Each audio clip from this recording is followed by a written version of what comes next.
बयान था। और शाजिया इल्मी, मैं चाहता हूं कि इसको थोड़ा सा आप और आगे बढ़ाएं, क्योंकि विदेश मंत्रालय का स्पष्ट जवाब है कि भाई आपको अपने मैटर देखने चाहिए, और उनको जब आप सुलझा नहीं पाते, आप बलूचिस्तान सुलझा नहीं पाते, अफगानिस्तान के बॉर्डर के विवाद को सुलझा नहीं पाते, इमरान खान को आपने जेल के अंदर डाला हुआ है, और केवल इंफॉर्मेशन देने में भी आप पूछ रहे हैं कि बाकी देशों का इंटरेस्ट क्या है।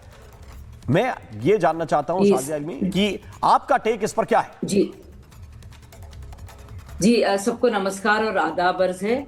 बहुत ही अफसोस की बात है कि एक बार फिर एक और प्रमाण, एक और सबूत हमें मिल रहा है कि पाकिस्तान पूरी तरह से एक फेल स्टेट है, एक रोग स्टेट है। और ये क्या बताएंगे हमको कि किस तरह के आरोप लगाएंगे कि हमारे मानवाधिकार कैसे हैं, हम अपनी माइनॉरिटीज़ को कैसे ट्रीट करते हैं, क्योंकि सब जानते हैं वहाँ पे क्या हाल है सिखों के, हिंदुओं के, अहमदिया के।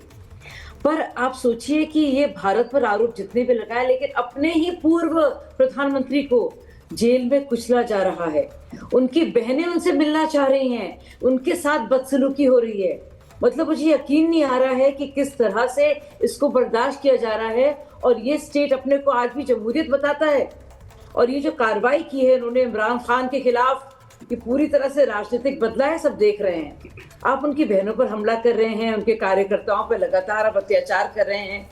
ये कहाँ होता है? ये लोकतंत्र है? मतलब कि किस तरह की तानाशाही है? ये पूरी तरह से आर्मी ने टेक ओवर कर लिया है। और आप अपनी सारी नाकामियों का पूरा के पूरा जो दोष है, जो ब्लेम है, भारत पर कितना मढ़ेंगे। आपके आर्थिक हालात देखिए, माशी हालात देखिए, दहशतगर्दी का हालत देखिए, गृह युद्ध की हालत आप देखिए। इसका ब्लेम आप भारत पर डालेंगे? किसी चीज को तो रिस्पॉन्सिबिलिटी लेंगे ना आप। पूरा आपका मेरे साथ इस वक्त मेजर नदीम भी जुड़ गए हैं पाकिस्तान से। कश्मीर पर जंग पर था आधारित, पर आज देखिए आज भी आपके पास कुछ नहीं बताने को, तो आप भारत को ब्लेम कर रहे हैं। तो मुझे लगता है बहुत ही अफसोसनाक ये पूरे परिस्थितियां हैं, और बहुत ही अफसोस होता है उनके हाल पर। मुझे मेजर नदीम, क्या चल रहा है इस वक्त पाकिस्तान में, और क्यों ये सिचुएशन बना रहे हैं कि इमरान खान की 3-3 बहनें बैठी हुई चल रहा है? मेरे पास उनका एक्सक्लूसिव इंटरव्यू है। वो साफ साफ कह रहे हैं कि कोई इंफॉर्मेशन उनके बारे में नहीं दी जा रही। देखिए, वो बात बिल्कुल बचा है कि गवर्नमेंट को इस सिलसिले में देखना चाहिए कि अगर पीटीआई की लीडरशिप जो जेल में है और जो उसकी बहनें हैं, अगर वो उसकी रिहाई के लिए कोशिश कर रही हैं या वो उससे मिलना चाहती हैं, तो उनको जो भी जेल मैनुअल के मुताबिक तरीक़ेकार है उस पर उनको मिलने दिया जाए और उनके साथ बदसलूकी का मुजाहरा नहीं किया जाए।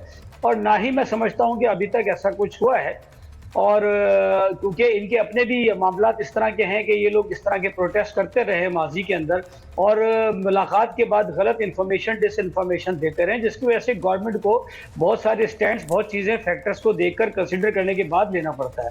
तो अगर ये बिल्कुल इसी मकसद के हैं कि जी इन्होंने मिलना है और जाकर ये अपने लीडर से मिलना चाहते हैं, अपनी बहनों से, भाई से मिलना चाहती हैं, अलीमा खान वगैरह, तो ये इनको मैं समझता हूँ कि गवर्नमेंट को मिलने देना चाहिए। जहाँ तक ताल्लुक है कि अक़लियतों का, तो पाकिस्तान में अल्हम्दुलिल्लाह अक़लियतें इस वक्त पूरी दुनिया में सबसे बेहतर हालात में अगर कहीं हैं तो पाकिस्तान के अंदर। अच्छा। पूरी दुनिया में आप देख लें कि इंडिया के साथ क्या सलूक हो रहा है, ऑस्ट्रेलिया में, ग्रेट ब्रिटेन में, अमेरिका में। पाकिस्तान में अल्हम्दुलिल्लाह ना तो कोई अक़लियत यहाँ पे कोई किसी मुसीबत में, ना मुश्किल में। अच्छा, तो ये मुझे बताइए, ये मेजर नदीम वन मिनट आप बताइए, कितने हिंदुस्तानी मुसलमान आपकी नजर में हैं, आपकी डिटेल में हैं, आप सेना में मेजर रहे हैं, मुझे बताइए कितने हिंदुस्तानी ऐसे मुसलमान हैं जिन्होंने पाकिस्तान के लिए अप्लाई किया हो कि साहब यहां पे मैं बहुत टॉर्चर हो रहा हूं और मुझे आप पाकिस्तान में ले लीजिए? कितने ऐसे मुस्लिम तुम्हें मिले, बताइए, आपको बताइए। मैं रिकॉर्ड तो ये नहीं दे सकता, आपकी बात बिल्कुल बचा है, मेरे पास इसका कोई रिकॉर्ड नहीं, इसलिए नहीं दे सकते क्योंकि कोई नहीं जाना चाहता। यहाँ तो अगर गलती से किसी को ये बोल दो, मैं आपको इन्फॉर्मेशन दे रहा हूँ, अगर गलती से किसी को ये बोल दो कि पाकिस्तान चले जाओ, तो मुझे माफ कीजिएगा, वो गाली मान लेता है। मेजर नदीम, वो शख्स इस बात को गाली मान लेता है कि भाई पाकिस्तान का नाम कैसे ले लिया। वो मुझसे लड़ने आ जाएगा अगर किसी को मैं ये बोल दूंगा कि पाकिस्तान, उसका मतलब ये है कि पाकिस्तान में तो मुस्लिम भी अपने आप को सुरक्षित नहीं मानते हिंदुस्तान के। बाकी अल्पसंख्यक हिंदू गुरुद्वारे जिनके हैं, चर्च जिनके हैं, वो तो छोड़ दीजिए। इंडिया के मुसलमान हैं, आप ये बताइए कि किसी की इबादत गाह को आप तब्दील कर दें, किसी की अरे किसी की इबादत, अरे मेजर नदीम, अब तक आप समझ ही नहीं पाए। 2019 से 2025 आ गया, चिट्ठी पे चिट्ठी, लेटर पे लेटर, लेटर पे लेटर लिखे जा रहे हैं। 2019 में फैसला आया था, आप 2025 में परेशान और रो रहे हैं, दो रहे हैं, चिल्ला रहे हैं, परेशान हो रहे हैं। क्यों भाई, क्यों? 2019 का फैसला है सुप्रीम कोर्ट। और सुनिए, उसमें यह भी बताया गया कि यह जन्म स्थान है, यह जन्म स्थान है। आपको धर्म स्थान और जन्म स्थान में फर्क करना पड़ेगा। वो लड़ रहे हैं ना यरूशलेम में, देखिए हम भी, ये यहूदियों का है कि मुस्लिमों का है, वो धार्मिक स्थल, उसके लिए क्यों लड़ रहे हैं मुझे बताइए। देखिए क्यों लड़ रहे हैं, क्यों लड़ रहे हैं मुझे बताइए। उसका एक यूनिट है, यरूशलेम में मस्जिद है कि यहूदियों का धार्मिक स्थल है, इसके लिए क्यों लड़ाई लड़ रहे हैं, मुझे केवल एक चीज का जवाब दीजिए। देखिए अल्हम्दुलिल्लाह मुसलमान पूरी दुनिया के अंदर जहां भी उनके खिलाफ फसादात और उनके, अरे मैं पूछ रहा हूं, जवाब दे नहीं रहे। क्यों लड़ रहे हैं यरूशलेम के अंदर, उसका रीजन क्या है?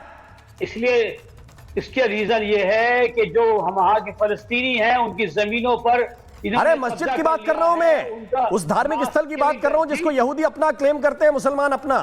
उसमें आपका क्या इंटरेस्ट जुड़ा हुआ है? जी, उसमें हमारा इंटरेस्ट ये है कि वो हमारा पहला जो है वो किबला है, हाँ। ठीक है। और अब आपको समझ में आया, वहां के ऊपर अब आपको समझ में आया कि जन्म स्थान का मतलब क्या होता है? जी बिल्कुल है। जब आपका जुड़ाव, जी बिल्कुल, जब आपका जुड़ाव उस फिलिस्तीन की मस्जिद से है और आप कह रहे हैं कि हिंदुस्तान के अंदर प्रभु श्री राम का जन्म स्थान, जिस पर पहले मंदिर था, उसको आप बता रहे हैं कि हमारी मस्जिद गिरा। अरे भाई वो मंदिर का ढांचा था, भाई मंदिर का ढांचा था जिसको आप लोगों ने, सुप्रीम कोर्ट का फैसला सामने है, हाँ और सामने है, उसके नीचे यह भी बताया गया कि इसके अंदर एक स्ट्रक्चर था, उस स्ट्रक्चर के ऊपर यह मस्जिद बनी है, यह भी बताया गया। पढ़िए उसको और बरगलाइए मत इस देश को। जन्म स्थान में और बाकी धर्म स्थान में अंतर करना सीखिए। और रही बात माइनॉरिटीज की, मैं 2-3 चीजें बता देना चाहता हूं। मेरे साथ अहमर मुश्तिखान है, उनको भी इन कराना चाहता हूं। मुश्तिखान साहब जरा बताइए क्या हालात है वहां पर बलोचों के, और क्यों ये गोलियां लगातार चल रही हैं? अभी भी आप लोगों को क्यों संघर्ष करना पड़ रहा है वहां पर? अल्पसंख्यक तो छोड़िए, क्या मुसलमान भी सुरक्षित है? जी नमस्कार, नमस्कार। आपने कहा मैं लंदन में हूँ, लंदन में नहीं, वॉशिंगटन डीसी में हूँ। माफ कीजिए, लेकिन आपकी ऊंचाइयां इतनी हैं कि मैं लंदन वॉशिंगटन डीसी में कंफ्यूज हो गया। मैं इसके लिए आपसे माफी मांगता हूं, लेकिन मुझे बताइए जो बलूचों की हालत है उसके लिए किसको माफी मांगनी चाहिए? नहीं, कोई नहीं, ऐसी कोई बात नहीं। मैं अर्ज कर रहा हूँ कि दोनों जगह में जो है पाकिस्तान के आका बैठे हुए हैं, एक लंदन में भी बैठे हुए हैं और वॉशिंगटन डीसी में भी बैठे हुए हैं। ये पाकिस्तान जो है बाहर से चल रहा है। अब आप देखें, ये जो आसिफ मुनीर है, ये तो अमेरिका का बिल्कुल पप्पी है। इसने, आपने जो बात उठाई, हम देखें, हम तो बलूचिस्तान की आज़ादी की जद्दोजहद कर रहे हैं, लेकिन हम पाकिस्तान में जमहूरियत भी चाहते हैं। हम चाहते हैं कि वहाँ का जो हकीकी वज़ीर आज़म है इमरान खान, उसको एक फौजी आमिर जल्लाद जिसने कब्जा कर लिया है पाकिस्तान के हुकूमत पे 5 साल के लिए, गैर आईनी, गैर कानूनी तौर पे, गैर जमहूरी तौर पे, उसको कुछ हक नहीं पहुंचता है कि इमरान खान के साथ इस किस्म का सलूक रवा रखे।